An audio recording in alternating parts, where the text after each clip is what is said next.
Cake sale start ചെയ്ത സമയത്ത് chocolate truffle cake order വരുന്നത് എനിക്ക് തീരെ ഇഷ്ടമുണ്ടായിരുന്നില്ല കേട്ടോ. കാരണം എന്താ വെച്ചാൽ ഡ്രിപ്പിംഗ് പെർഫെക്റ്റ് ആയിട്ട് കിട്ടൂല. ഉള്ളിൽ കൊടുക്കുന്ന ചോക്ലേറ്റ് ഗനാഷ് ആണെങ്കിലും കറക്റ്റ് മെഷർമെന്റ് അല്ലാന്നുണ്ടെങ്കിൽ പണി കിട്ടും.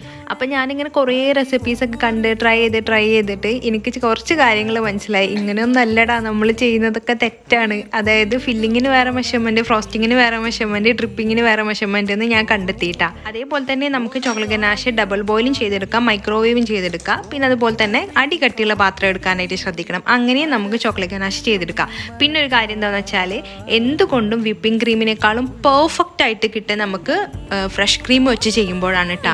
ഡ്രിപ്പിങ്ങിന് വേണ്ടിയിട്ട് യൂസ് ചെയ്യുമ്പോൾ ഉറപ്പായിട്ടും ബട്ടർ കൂടി നിങ്ങൾ ഇതിൽ ആഡ് ചെയ്ത് നോക്കുക. അപ്പം നല്ലൊരു ഗ്ലേസിങ് കൂടി നമ്മുടെ ചോക്ലേറ്റ് ഗനാഷിന് കിട്ടും. അപ്പോൾ ഇതിൻ്റെ മെഷർമെൻറ്റും കാര്യങ്ങളും ഞാൻ നമ്മുടെ കമൻറ്റ് ബോക്സിൽ പിൻ ചെയ്ത് വെക്കാട്ടോ. നിങ്ങൾ അത് പോയിട്ടൊന്ന് ചെക്ക് ചെയ്ത് നോക്കുക. കൂടുതൽ ഓർഡേഴ്സ് ഒക്കെ ഉള്ളവരാണെങ്കിൽ ബൾക്കായിട്ട് ചോക്ലേറ്റ് ഗനാഷ് ഉണ്ടാക്കി വെച്ചിട്ട് ഫ്രീസ് ചെയ്താൽ 1 മന്ത് വരെ നമുക്ക് സ്റ്റോർ ചെയ്യാം കേട്ടോ.